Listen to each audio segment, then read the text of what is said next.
और अजय राय जब स्वस्थ होते हैं तो उसी प्रधानमंत्री को गाली दे देते हैं और नरेंद्र मोदी को साफ तौर पर गाली देते हैं। मोदी की क्या कांग्रेस इन्हीं गालियों के सहारे चले? नरेंद्र मोदी की मां को गाली दी गई वहां पर। बड़े मुद्दों पर आप बात करिए, लेकिन गाली। नरेंद्र मोदी और अमित शाह को राहुल गांधी ने मंच से गद्दार कह डाला। अजय राय ने पलट के कहा गद्दार हैं, गद्दार हैं, गद्दार हैं, गद्दार हैं, दोनों गद्दार हैं, फाड़ दूंगा और डॉट डॉट डॉट। और राहुल गांधी का घर छीन लिया, राहुल गांधी की सदस्यता ले ली, तो गाली नहीं देंगे। गजब गर्त में चली गई है राजनीति। जब कांग्रेस के प्रदेश अध्यक्ष अजय राय बीमार होते हैं तो देश के प्रधानमंत्री नरेंद्र मोदी उनके स्वास्थ्य लाभ की कामना करते हैं और शुभकामना देते हैं कि जल्दी से स्वस्थ हो जाए अजय राय। और अजय राय जब स्वस्थ होते हैं तो उसी प्रधानमंत्री को गाली दे देते हैं। क्या है ये सब भाई? अजय राय जब बीमार पड़े तो उनका सोडियम लो हो गया था जी। सोडियम लो होने पे उनको हॉस्पिटलाइज कराया गया। अजय राय कौन? अजय राय बनारस के। प्रधानमंत्री नरेंद्र मोदी कहां से सांसद हैं? बनारस से सांसद हैं और प्रधानमंत्री हैं जी। लिहाजा उन्होंने बनारस में राजनीतिक प्रतिद्वंदिता को ताक पर रखा और फौरन ट्वीट करके अजय राय के स्वास्थ्य लाभ की कामना एक्स पे की, ट्विटर पे की। लेकिन अजय राय निकलते ही जाते ही पुलिस के सामने पुलिस को ही कहते हैं और नरेंद्र मोदी को साफ तौर पर गाली देते हैं। मुझे लगता है कि ये आपको समझाता है कि कौन किस पद पर है और कहां पर राजनीति के वो नैतिक मूल्य, संस्कार सब चले गए और कांग्रेस क्या करेगी। क्या कांग्रेस इन्हीं गालियों के सहारे चलेगी? बिहार में भी कांग्रेस का ही मंच सजा था। नरेंद्र मोदी की मां को गाली दी गई वहां पर। इसके बाद बताया गया कि गाली हमारे मंच से जरूर दी गई, लेकिन गाली देने वालों से हमारा कोई लेना देना नहीं था। लेकिन गाली क्यों? गाली क्यों? मैं कहता हूं ईरान से तेल नहीं खरीदा जा रहा हो, रशिया से कच्चा तेल ट्रंप के कहने पे मना कर दिया गया हो, ट्रंप बार बार आपको कुछ ना कुछ कह रहे हो, आप ऑपरेशन सिंदूर की जो स्थिति हो, आप इस पर तर्क लाइए, बड़े मुद्दों पर आप लड़िए, बड़े मुद्दों पर आप बात करिए, लेकिन गाली, हर बार गाली। आप एक चुनाव होता है, राफेल का मुद्दा उठा के लाते हैं और कहते हैं चौकीदार चोर है। फिर चुनाव आता है, फिर आप कहते हैं कि यह सरकार चोरी की सरकार है, वोट चोर है नरेंद्र मोदी। अभी हालिया पिछले हफ्ते की बात है, नरेंद्र मोदी और अमित शाह को राहुल गांधी ने मंच से गद्दार कह डाला। क्यों भाई? क्या आपकी जो पॉलिटिकल रणनीति है, जो ब्लूप्रिंट आपने बनाया है, उसमें आपको लगता है कि आप किसी भारतीय जनता पार्टी को गाली देके, चोर कह के, गद्दार कह के, क्या इस तरीके से ही आप जनता का वोट बटोर पाएंगे? आप भारतीय जनता पार्टी से टक्कर ले पाएंगे? और क्या यही आपके पास एक तरीका बचा है कि इसके जरिए ही आप भाजपा से रेस जीत पाएंगे? तो मुझे लगता है अभी तक तो नहीं जीते हैं आप। इसका उदाहरण भी है। हाँ, तालकटोरा स्टेडियम में मणिशंकर अय्यर प्रधानमंत्री नरेंद्र मोदी को नीच कहते हैं, और जब वो नीच कहते हैं, कांग्रेस के लोग जब चौकीदार चोर है कहते हैं, जब वो वोट चोर गद्दी छोड़ की बात करते हैं, जब वो गद्दार कहते हैं, जब वो फाड़ दी जाएगी कहते हैं, तो इससे नुकसान कांग्रेस का ही हुआ है। 14 के बाद कांग्रेस गर्त में चली गई और भारतीय जनता पार्टी और नरेंद्र मोदी पर कोई असर नहीं पड़ा। नरेंद्र मोदी इनके गाली रूपी हथियार से इन्हीं को पस्त कर दे। नरेंद्र मोदी एक ऐसे बैट्समैन हैं जो यॉर्कर को भी फुल टॉस बना देते और वो कहते भी हैं ना, आपदा में अवसर की तलाश। यस यस, ये नरेंद्र मोदी ही तो कहते हैं। Yes yes yes. और वो हमेशा इस बात पर कायम रहते हैं कि ये आपदा पैदा करेंगे, इसे हम अवसर बना लेंगे। कांग्रेस के युवराज समेत कांग्रेस के बड़े नेता जब जब प्रधानमंत्री नरेंद्र मोदी को गाली दिए, जब जब उन्हें क्रश करने की कोशिश की है, प्रधानमंत्री नरेंद्र मोदी उभर कर आए हैं। मुझे याद है जब गुजरात के मुख्यमंत्री के तौर पर नरेंद्र मोदी वहां थे और गुजरात का दंगा हुआ, कांग्रेस की केंद्र में सरकार थी, अहमद पटेल सोनिया गांधी के राजनीतिक सलाहकार थे और पूरा देश चलाते थे। हम लोग भी उनके घर जाते थे, अहमद पटेल जी के घर। तो अहमद पटेल से लेकर हर कोई अमित शाह और नरेंद्र मोदी की इस जोड़ी को क्रश कर देना चाहता था और अमित शाह को जेल जाना पड़ा, अमित शाह को गुजरात छोड़ना पड़ा, अमित शाह को तड़ीपार रहना पड़ा, भगोड़ा घोषित हुए अमित शाह, और नरेंद्र मोदी भी जेल के सलाखों तक जाते जाते बच गए। कहा यह जाता है कि शरद पवार ने बहुत बड़ी भूमिका अदा की। शरद पवार के हस्तक्षेप के बाद अमित शाह को भी राहत मिली और नरेंद्र मोदी को भी राहत मिली, क्योंकि कृषि मंत्री के तौर पर गठबंधन के एक बड़े एलाइज के तौर पर शरद पवार की बहुत बड़ी भूमिका रही। अभी संजय राउत ने अपनी किताब में इस बात का पूरा खुलासा किया है कि कैसे नरेंद्र मोदी ने शरद पवार को फोन करके अमित शाह के लिए कहा कि इनको किसी तरीके से बचाना है, इनके लिए मदद चाहिए आपकी। उस किताब में ये पूरी बात सामने आई है और जो आप पूरा चीज़ बता रहे हैं मणिशंकर अय्यर से लेके, तो वो उस किताब में उस चीज़ का खुलासा है जो आपने बताया कि वो तड़ीपार किए गए, भगोड़ा हुए, तमाम सारी चीज़ें, कांग्रेस उनको क्रश करना चाहती थी। और इसका सर एक ज्वलंत उदाहरण मैं आपको दूंगा जी। मेरे आंखों के सामने हुआ। तड़ीपार थे अमित शाह और वो गुजरात भवन में रहते थे, दिल्ली के गुजरात भवन में रहते थे, और मैं जिस चैनल में था उस चैनल में वो अक्सर आया करते थे। रजत शर्मा जी से मिलने आया करते थे और हेमंत शर्मा जी उनके साथ लगाए गए थे रजत शर्मा जी के द्वारा, तो वो अक्सर आते जाते थे। तो हम लोग बहुत नजदीक से अमित शाह को देखते थे। हम लोग पार्लियामेंट कवर करते थे तो अमित शाह जी अरुण जेटली से मिलने आते थे। अरुण जेटली जी विपक्ष के नेता थे राज्यसभा में, और वो जो पूरा केस था नरेंद्र मोदी का और अमित शाह का, अरुण जेटली जी ही देखते थे। अरुण जेटली ही उस समय सब कुछ देखते थे। अरुण जेटली जी देखते थे। तो अरुण जेटली जी से मिलने अमित शाह पार्लियामेंट आते थे राज्यसभा के कक्ष में।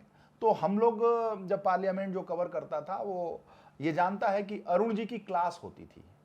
हम लोग कहते थे कि अपने पत्रकार मित्रों से कहते थे कि अरे अरुण जी के क्लास में गए कि नहीं। तो अरुण जी की शाम में एक क्लास होती थी, अरुण जी बैठते थे ऐसे, अरुण जेटली जी ऐसे बैठते थे और हम पत्रकार सोफा पे, कुर्सी पे, मेज पे जहां मिल गए बैठते थे। बड़ी महीन लीकिंग करते थे वो। हाँ, बहुत आराम से एक खबर लीक कर दी किसी को और कहां से क्या जी। तो अरुण जेटली जी मीडिया के बहुत फ्रेंडली थे और पूरी भाजपा की मीडिया वही डील करते थे। बिल्कुल ठीक है। तो वो हम लोग बैठते रहते थे, अपनी खबर भी वो प्लान। अगर मैं गलत नहीं हूं तो प्रमोद महाजन के बाद अरुण जेटली ने वो कद हासिल किया था कि वो सारे मीडिया को अक्रॉस, जी, चाहे उनका विपक्ष हो चाहे कोई उनका साथ दे ना दे, अरुण जेटली करते। जी। तो अरुण जी की क्लास होती थी, क्लास माने जो कक्षा। तो अरुण जी, हम लोग बैठते थे, तो अरुण जी अब भाई विदेश जाना, बहुत एडवोकेट जनरल होना, बहुत बड़ा लॉ मिनिस्टर होना, विपक्ष का नेता होना, देश के अंडर 10 में वकील होना, एक बड़ा लेगेसी, लुटियंस के बादशाह, दिल्ली यूनिवर्सिटी के अध्यक्ष रहना, 77 में जेल जाना, बहुत सारी उनके पास कहानियां थी। जेटली का जमघट। जेटली का जमघट। तो वो जेटली जी हम लोगों को बताते थे कि आज मैं लंदन गया तो ये शॉल लाया, वो पश्मीना का शॉल, उसकी ये सूता वो सूता। हम लोग गांव देहात के आदमी सूते में खुश होते थे। ये घड़ी, वो वॉच, तो ये जैकेट वो जैकेट सुनते थे। और ये था कि सबको चाय, समोसा, हाँ, पानी, ब्रेड, पकौड़ा, हाँ, और बढ़िया सैंडविच पार्लियामेंट कैंटीन से आती रहती थी। हम लोगों की, अरुण जी की क्लास चलती रहती थी। अमित शाह जी अरुण जी का इंतजार करते करते एक एक घंटा बैठे रहते थे। पत्रकारों की जमघट जब खत्म हो जाती थी तो अमित शाह जी मिलने आते थे अरुण जेटली जी से। और मुझे याद है, आज भी मेरे मोबाइल में अमित शाह जी का उस जमाने का नंबर सेव है। जब वो पार्लियामेंट के रिसेप्शन से निकल रहे थे तो मैं, हमारे जैसे उत्साही पत्रकार, नमस्कार सर, मैं वीरेश पांडे, हाँ हाँ बताइए, तो सर ये अपना नंबर दीजिए। तो उस जमाने के, तो मुझे याद है कि सेंट्रल हॉल में अहमद पटेल, स्मृति ईरानी और अन्य जो लोग थे वो मौजूद थे, और हम लोग कुछ पत्रकार भी सेंट्रल हॉल में मौजूद थे, बड़े बड़े। ऐसे समय में अहमद पटेल और पूरी सरकार वो चलाते थे कांग्रेस की, मतलब वही एक तरीके से डिफेक्टो प्राइम मिनिस्टर थे। बिल्कुल बिल्कुल, तो वो, और गुजरात के थे अहमद पटेल के जाने के बाद ही तो कांग्रेस को हर तरफ से कनेक्ट करने वाला वो पावर सेंटर खत्म हो गया जी। अहमद पटेल गुजरात के, और अमित शाह जी सेंट्रल हॉल में एंट्री लेते हैं, दोनों की नजरें मिलती हैं, सामने से गुजरते हैं। तो हम लोग देखते हैं, अमित शाह कहते हैं अहमद पटेल से गुजराती में, जिसको बाद में हमने समझा कि चाहे कितना भी दबा लो, जान ले लो, तड़ी पार कर दो, बर्फ की सिल्ली पर सुला दो, झुकूंगा नहीं, टूटूंगा नहीं, और तुम सफल नहीं हो पाओगे। दोनों के बीच में तनातनी। और फिर कहते हुए अमित शाह जी भारतीय जनता पार्टी के नेताओं के पास चले गए। ऐसे हम लोग सन्न, कुछ गुजराती समझ में आई, आधा तो समझ में आई, आधा नहीं आई। तो कुछ वहां, हाँ, गुजराती के नाम पे हम लोग केमचो समझते हैं। हाँ, बस केमचो। अभी तुम्हारे वो तो नहीं। बंगाली हो गई। हाँ। और ढोकला फाफड़ा, हाँ, जी, जी। खाखड़ा समझते तो हैं। वहां कुछ ऐसे जर्नलिस्ट थे जो जानते थे गुजराती। तो उन्होंने बताया कि अरे बाप रे बाप, बड़ा माहौल गर्म हो गया, क्या हुआ? तो हम लोगों ने पूछा क्या? तो बोले कि अमित शाह ने कहा है अहमद पटेल से कि चाहे जो चाहो करो, जितना भी चाहो, कुछ कर ना पाओगे। तड़ी पार कर दो, जेल में डाल दो, बर्फ की सिल्ली पे सुला दो, तोड़ नहीं पाओगे, झुका नहीं पाओगे। ये वाकया आंखों के सामने हुआ। तो बात शुरू हुई थी नरेंद्र मोदी को गाली देने से। तो लेकिन वहां भी मिलके कोई किसी को गाली नहीं देता था। नहीं, अब गालियां आ गई है। भाई अहमद पटेल ने भी गाली नहीं दी, बिल्कुल। और अमित शाह ने भी गाली नहीं अरे दी। भाई, राहुल गांधी की, अटल बिहारी वाजपेयी ने गांधी फैमिली की क्या मदद की है, ये अटल जी जानते थे, उस वक्त की सरकार जानती थी, और स्वयं गांधी परिवार जानता था। गाली गलौज का तो कहीं कोई सिस्टम, कोई झंझट था ही नहीं कभी। ये सिस्टम लगभग मुझे लगता है तब शुरू हुआ जब सोनिया गांधी ने एक मर्तबा नरेंद्र मोदी को खून का सौदागर कहा था। जी, मौत का सौदागर। वहां से ये सिलसिला शुरू हुआ, और कांग्रेस का पतन भी वहीं से शुरू हुआ, उसी गाली से शुरू वो हुआ। मौत का सौदागर। ठीक है। फिर मणिशंकर अय्यर ने नीच कहा। फिर चौकीदार चोर है, राफेल वाले मामले को लेकर। वही। कहां है कांग्रेस? वही मैं कहना चाहता हूं कि वो राफेल। और सुनिए, राहुल गांधी ने अमित शाह और नरेंद्र मोदी को गद्दार कहा। अभी मेरे यहां से रिपोर्टर अजय राय के पास गई और उसने पूछा कि राहुल जी ने देश के प्रधानमंत्री को गद्दार कहा है।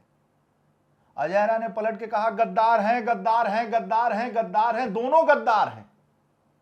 ये होड़ लग गई है कि राहुल गांधी गद्दार कह रहे हैं तो मैं फाड़ दूंगा, और ... क्या फाड़ दूंगा, देश जान रहा है। अब मैं यहीं पे जानना चाहता हूं कि जैसे अजय राय ने गद्दार है नरेंद्र मोदी को कहा, चलिए राहुल गांधी ने कहा अजय राय की हिम्मत ही नहीं कि उनको डिटो ना करें, डिटो करना ही पड़ेगा। हाँ। लेकिन अजय राय ने जो नरेंद्र मोदी को गाली दी है, उससे ज्यादा बड़ी बात जानते हैं क्या है? कि कांग्रेस के आला संगठन की तरफ से, चाहे वो राहुल गांधी हो, चाहे खड़गे हो, सोनिया गांधी हो, अजय राय के इस बयान पर कांग्रेस ने कुछ कहा क्यों नहीं?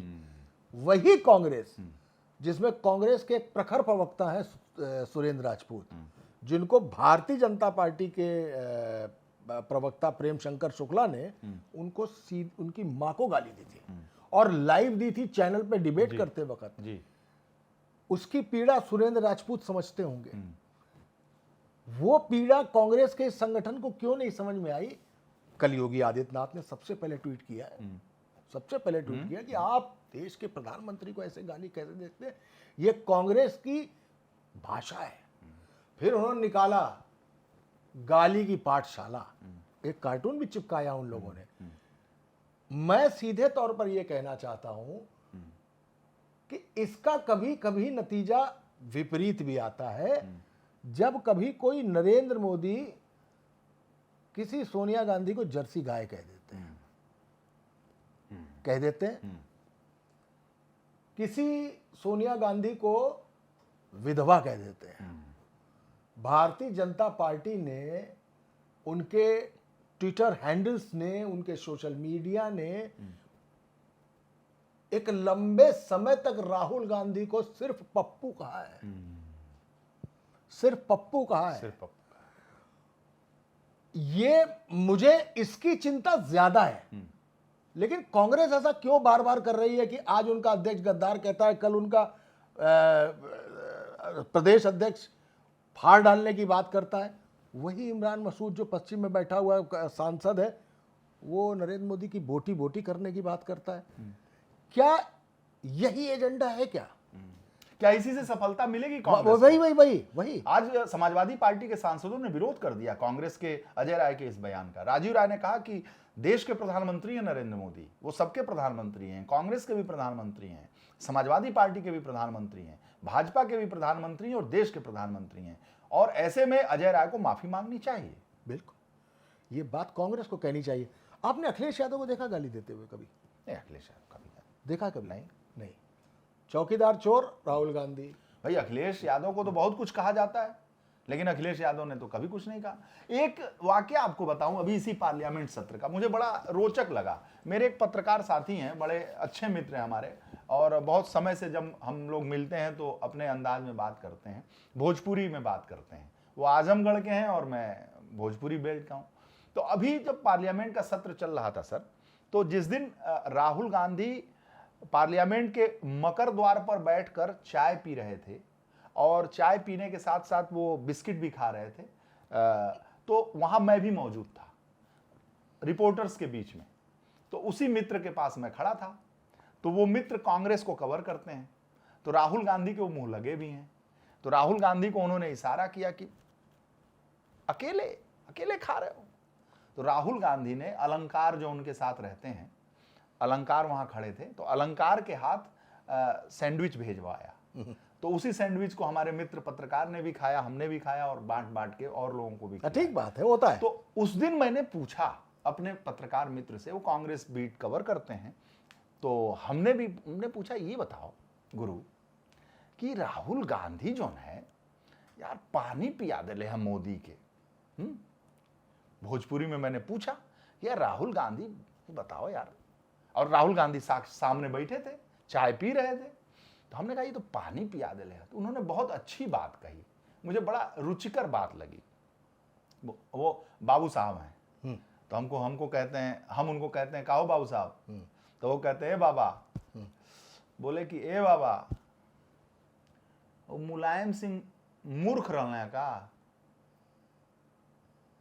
कहा राहुल गांधी की बात हो रही है, मुलायम सिंह कहां से आ गए यार? बोले ए बाबा, मुलायम सिंह मूर्ख रहने का। तो हम कहली का मुलायम सिंह पक्ष से ज्यादा विपक्ष के काम करत रहने। तो कहले बाबा, तो के याद बना पार्लियामेंट में जब अखिलेश के सरकार रहे, मुलायम सिंह जिंदा रहने, तो उनकी कमरवा में, पार्लियामेंट की कमरवा में समाजवादी पार्टी के यह जगदम्बिका पाल, यह प्रमोद तिवारी लगातार बैठल रहे। कुल कमवा करवा ले जालो अपन। सुनिए, कुल कमवा करवा ले जालो। भाजपा के लोग भी बैठल रहे लो, यूपी में कुल कमवा कर। तो मुलायम सिंह मूर्ख रहने का। तो हम कहली मुलायम सिंह कहले कि मुलायम सिंह मूर्ख ना रहने कि विपक्षियन के कुल कमवा कर दें, कि तुम्हारे पास तुम्हारी हैसियत नहीं होगी कि तुम हमारे खिलाफ खिलाफत कर पाओगे, इतना मैं तुमको ओबलाइज कर दूंगा। अगली बात उनकी क्या थी? कहे कि बाबा, हई राहुल गांधी पानी ऐसे करत हुए कि राहुल गांधी के कुछ छोड़ले बड़े मोदी अमित शाह, सदस्यता ले ली हलें, इनकर घर ले ली हलें, इनकर दुआर ले ली हलें। अब का छोड़ले बड़े कि राहुल गांधी इनके छोड़े? अरे भाई, बाबा, नाना, दादी, पिता सब तो तार दिए हैं, हाँ। नहीं तारे हैं, नहीं तारे। मैं तो देखिए कितनी बड़ी बात उन्होंने कहा बिल्कुल। कि मुलायम सिंह मूर्ख नहीं थे कि विपक्षियों का काम सबसे पहले करते थे, उनको ओबलाइज करते थे, ओबलाइज करके इस स्थिति में ले आ देते थे कि जब आमना सामना होता था तो विपक्षी मुलायम सिंह का विरोध करने से सकुचाते थे, शर्माते थे, क्योंकि जब आंखें खाती हैं तो पलकें झुक जाती हैं। हाँ बिल्कुल। अरे नहीं नहीं, तो ऐसे में जैसे हाँ, ये मोदी जी अखिलेश जी कहते हैं जिसका दाना उसका गाना। हाँ बिल्कुल ठीक है। तो वो ये कहना चाह रहे थे हमारे मित्र पत्रकार कि राहुल गांधी के नाना, नेहरू, इंदिरा, राजीव, सोनिया, सबको तो इन लोगों ने तार दिया और राहुल गांधी का घर छीन लिया, राहुल गांधी की सदस्यता ले ली। तो राहुल गांधी अब फिदाइन मोड में है और राहुल गांधी अब इनको रोज डंडा कर रहे हैं। तो गाली नहीं देंगे। अब तो कोई कहेगा 19, कोई अब बात यही है, अजय राय कहते हैं फाड़ देंगे, इमरान मसूद कहते हैं कि मोदी की बोटी बोटी कर देंगे, राहुल गांधी कहते हैं गद्दी चोरी की है, वोट चोर सरकार है, फिर कहते हैं चौकीदार चोर है, फिर बदले में उधर से आता है कि विधवा, फिर आता है जर्सी गाय, उधर से जाता है मौत का सौदागर। खत्म हो गई है वो पॉलिटिक्स। तो शुरू में मैंने कहा वो पॉलिटिक्स कि पॉलिटिक्स गर्त में जा रही है, गर्त में जा रही है। और इस आधार पर क्या हुआ, एक बिहार चुनाव में मंच से, कांग्रेस के मंच से मोदी को गाली चली गई, सिंपैथी इस तरफ। फिर एक किस्सा बता रहा हूं, गायत्री प्रजापति बलात्कार के आरोप में फंस चुके थे, खनन की जांच अलग चल रही थी। उस दिन गायत्री प्रजा की गिरफ्तारी थी, अखिलेश यादव को रायबरेली जाना था। उनके जो साथ में जैसे आईपैक टाइप की कंपनी है, उन्होंने कहा कि आज गुजरात के गधों पर बयान दे दीजिए आप। गुजरात के गधे बड़े प्रोमिनेंट हैं, तो उन्होंने कहा कि गुजरात से आए ये गधे उत्तर प्रदेश में कुछ नहीं कर सकते। ठीक, लेकिन वो मामला उल्टा पड़ गया, उल्टा पड़ गया। पब्लिक ने यह माना कि उन्होंने गधे कह दिया। उन्होंने एक जो एजेंसी लगा रखी थी उसके कहने पर यह बयान दे दिया था कि चर्चा गधों पे हो जाएगी, गायत्री प्रजापति पे नहीं होगी, समाजवादी पार्टी नोटिस में नहीं आएगी। लेकिन वो मामला उल्टा पड़ गया। फिर भी मैं इतना मानता हूं कि मैंने आज तक कभी अखिलेश यादव को किसी को गाली गलौज करते नहीं सुना, बल्कि उनके जो बहुत प्रबुद्ध नेता राजकुमार भाटी हैं, उन्होंने तभी ब्राह्मणों को वैश्य से तुलना कर दी थी। और उनके सांसद हैं अजेंद्र लोधी, उन्होंने नरेंद्र मोदी को गाली दे दी थी, अभी हाल में ही दी है। लेकिन दोनों को ही अखिलेश यादव ने अलग अलग मंच से और पार्टी में बुलाकर, बैठक में बुलाकर कहा कि ये नहीं होगा, ये नहीं होगा। प्रेस रिलीज जारी किया, प्रेस रिलीज जारी किया इसका। मुझे लगता है जिस एक शब्द था वो विलुप्त हो गया है, शुचिता, वो गायब हो गई है। जब होता क्या था कि कोई एक मंत्री किसी भी घटना की जिम्मेदारी लेकर इस्तीफा दे देता था, अब नहीं देता कोई, चाहे कितना बड़ा भी हो जाए। इसी संसद में खड़े होकर प्रियंका गांधी ने नितिन गडकरी से कहा कि अरे हमारे कुछ काम है, कुछ सड़कें हमारी हैं, हमें किसी दिन एक अपॉइंटमेंट दे दीजिए। सदन में कह रहे हैं, सबके सामने कह रहे हैं, कितने अच्छे माहौल में। और नितिन गडकरी उतने ही अच्छे तरीके से झुक कर कहते हैं मेरा ऑफिस हर वक्त खुला है आपके लिए, सबके लिए खुला है, आप आइए, आपके जो भी काम है वो मैं करूंगा। साफ तौर पर उन्होंने कहा। ये एक पॉलिटिक्स है। यहां पे कोई किसी को गाली गलौज या खून खराबा करने नहीं आए हैं, लेकिन ये गाली का कल्चर कांग्रेस को उत्तर प्रदेश में नुकसान दे जाएगा, क्योंकि चुनाव 2027 का है और ये उत्तर प्रदेश के वाराणसी से सांसद है और देश के प्रधानमंत्री हैं। आप अगर गाली गलौज पर आते हैं तो ये राजनीति उत्तर प्रदेश में नहीं चल पाएगी। और अभी तो आपके पास फिर भी 2 सीटें हो गई हैं, लेकिन एक वक्त तो ये था कि कांग्रेस यहां से गए हुए इतना समय हो गया है, कांग्रेस के लिए तो उत्तर प्रदेश केवल रायबरेली अमेठी था। आपको उस चीज को बचाना है, अखिलेश यादव को आपको साथ लाना है। क्योंकि अब आपके या किसी इमरान मसूद और अजय राय के कहे हुए बयान का असर सिर्फ कांग्रेस पे नहीं पड़ता, समाजवादी पार्टी पे भी पड़ता है, क्योंकि आप गठबंधन करेंगे जाके वहां पे। तो मुझे लगता है अजय राय ने बहुत ही बदजुबानी की है, उनको अपनी जुबान पर काबू रखनी चाहिए थी, और ऐसे गाली देने वाले किसी भी नेता को अपनी जुबान पर काबू रखनी चाहिए।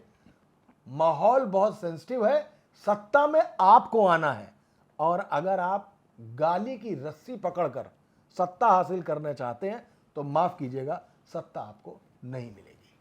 इसी के साथ अजय राय आपको गाली नहीं देनी चाहिए।